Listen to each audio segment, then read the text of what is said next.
This is slide 9, our last slide for the 1930s Great Depression unit. The fight continues. As you know, Roosevelt defeated Herbert Hoover in 32, easy victory. 1936, let's see, another easy victory.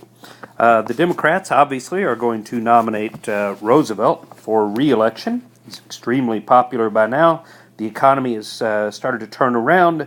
Things are getting better. Everybody loves him.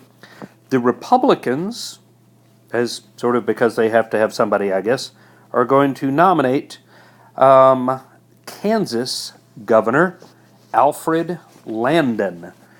Alfred Landon, the Kansas governor, will be the Republican nominee in 1936, and this is a huge landslide victory for Roosevelt.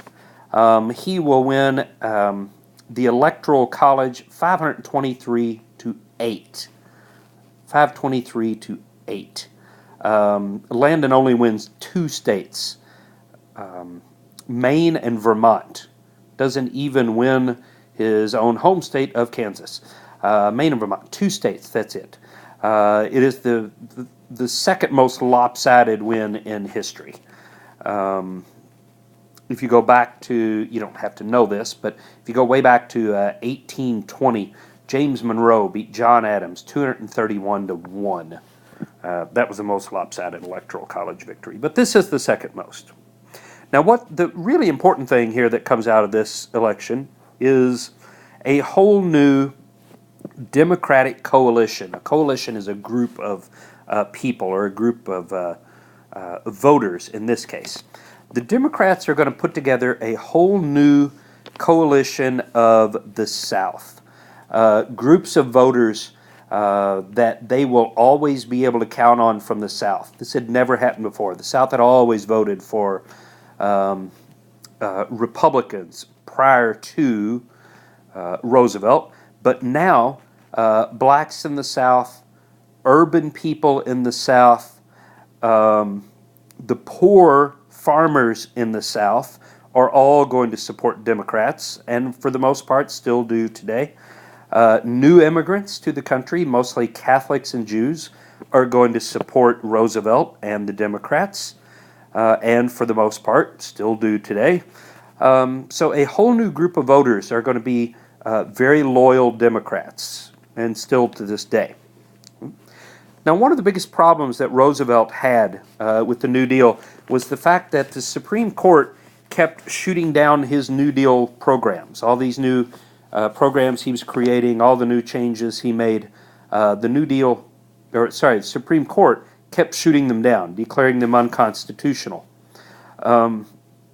They took 9 of his programs to court. Roosevelt lost 7 of those cases. So in 7 of the 9 times, the Supreme Court said, no, you can't do that, Mr. President. The court was ultra-conservative, and 6 of the 9 judges were over 70 years old. 6 of the 9 were over 70. So Roosevelt comes up with an idea that he calls the court packing plan.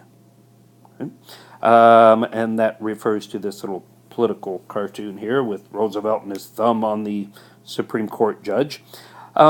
Roosevelt's court packing plan that he proposed was that for every judge over 70 years old, he would be allowed to appoint a new judge. He wouldn't get rid of the old one because he couldn't. Judges can serve for life until they choose to retire. But Roosevelt said, okay, fine, we'll keep those 9, but for everyone 70 or older, let me appoint a new one. So then he would have enough votes that Supreme Court would leave his programs alone. The problem is that everybody saw this as Roosevelt trying to upset the checks and balances. You know, we have branches of government, separation of powers, to make sure that one branch or one person doesn't have too much power. People saw this as Roosevelt trying to upset the separation of powers and the checks and balances in the government. So they tell him he can't do it. However, the court isn't sure whether he's going to be allowed to or not. So the court changes on its own. The court starts leaving his programs alone. The court stops overturning so many of his programs. So Roosevelt essentially gets what he wants. The court changes on its own, but without him doing it the way he planned on doing it. A couple more topics here to talk about before we finish up. We have, in the late 1930s, the economy hits a bump. Since 32, really 33, it's by the time things start changing. But since about 1933, the economy had been getting better and better.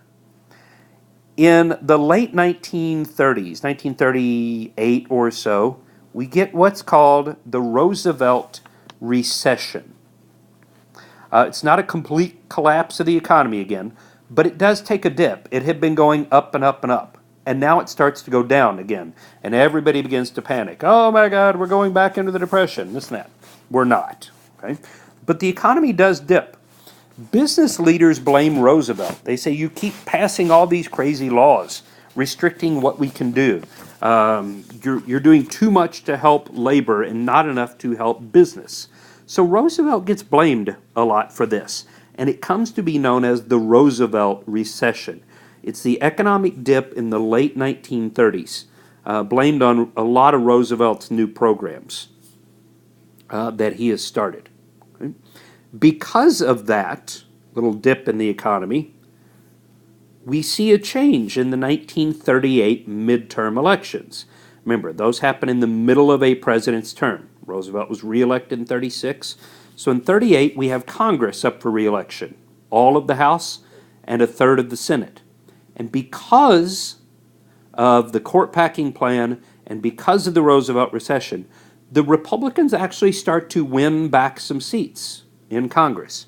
They're not going to completely overtake everything, but they are going to win some back. Okay? And that leaves us finally with the legacy of Franklin Roosevelt in terms of the New Deal and the Great Depression.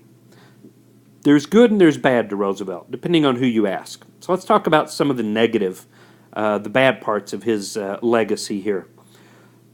Opponents of the New Deal claim that it was very wasteful. It wasted a lot of money that could have been used for good somewhere else. The size of the federal government exploded. It became huge. The national debt went from about $20 billion in 1932 to over $40 billion in 1939. So in 8 years, the national debt more than doubles to $40 billion. So Roosevelt does drive up a huge national debt, putting all these people to work. Ordinary Americans had gotten accustomed to government handouts. Private businesses were seeing competition from government-backed businesses. So there are a lot of legitimate complaints against the New Deal. Supporters of the New Deal would argue that Roosevelt did what he had to. They argue that, money is expendable, people are not. We have a moral obligation to prevent mass starvation by managing the economy. Supporters also claim that Roosevelt saved free enterprise. He saved capitalism. When countries all around the world were falling to socialism, the United States didn't. Roosevelt was able to change the government without a bloody revolution. There was no violence. There was no overthrow of the government. He took care of the common man, but he saved big government at the same time. Roosevelt essentially helped preserve democracy in America when democracies all over the world were falling. So we see a lot of criticism of the New Deal, but a lot of support for it as well. Personally, I think the New Deal was one of the greatest successes that this country has ever seen. There wasn't a playbook to go by. Roosevelt couldn't look at what other presidents had done before and learn from it. The world had never seen a depression like this. So Roosevelt's sort of writing the writing the playbook as he goes along here. And in my opinion, this is part of why I think he's the best president we've ever had. So that's it for the 1930s, the Great Depression, the Dust Bowl, and the New Deal that saves us all. So, take your questions tomorrow.